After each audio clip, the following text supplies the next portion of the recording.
So the only choice you have to make is, would you rather trust and try, or would you rather sit and die? Because here's the thing, if you ain't growing, you're dying. Everything got more expensive in the last 3 years. So new markets get created when you have disruption and convergence. And all of a sudden, the old becomes interesting again, and how you touch the old to make it valuable becomes interesting. And any business that makes the old valuable again is more valuable.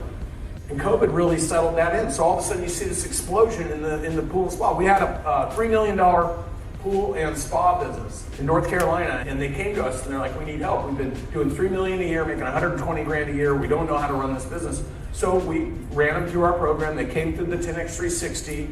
They spent every dime they had to get to the 10X 360. And then at the 10X 360, this program you're at, they had an option to have us engineer their business. But in order to pull the trigger on that, it required them to empty their checking account. But if you do nothing and you continue to make 130 grand a year, what's that going to get you? So the only choice you have to make is, would you rather trust and try, or would you rather sit and die? Because here's the thing, if you ain't growing, you're dying. Everything got more expensive in the last 3 years. Your employees expect to get paid more every year. So if you're not growing your business, all your costs are going up, you're eventually going into decline. So they wrote that check, and they started working with us. Business starts growing slowly and systematically. We did 8 million the first year. So 3 million to 8. How many of you like to go from 3 to 8 in a year? That's right.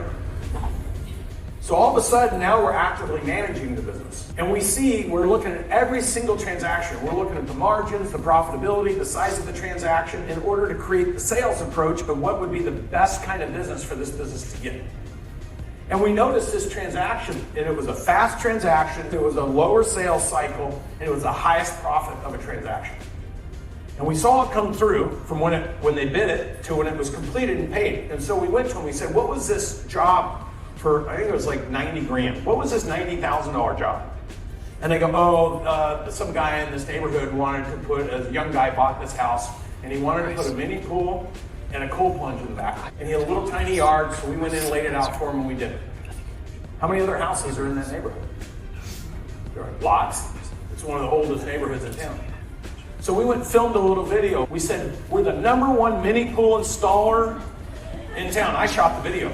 I just ran to Dawson here, Cardo Ventures. I partnered with Aquatic here because we are the #1 mini pool installer in this community. If you want to have a cool mini pool, listen to what our client has to say. So we had him, oh my God, my house, and I went to the bank, and they said my value went way up, and I just love it, and every day I can come here and I can live in my.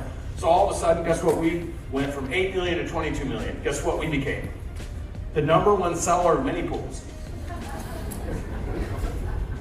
And we installed a mini pool into somebody's house who happened to be the president of a university, and they were going to put a maxi pool in the university. A big ass, Olympic size, multiple pool. Picked up a multi-million-dollar contract because we built a relationship. That business did 33 million this year. 6.5 million of EBITDA. They went 3 years ago from doing 3 million, stuck at $120,000 within 36 months, to doing 33 million, making 6 million last year. And they have 4.5 million now in Cardo Capital, which was target #1, replace their active income with passive income, so they never had to worry about working again the rest of their life. We just had the business appraised at $22 million.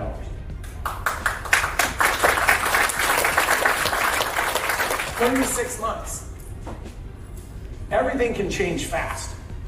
But if the same person making the same decisions that's keeping you small is in charge, guess what's going to happen? You're going to be the same person tomorrow that you are today. So what I'm going to address is the technical aspect. Because to grow your business, first you got to change your mind.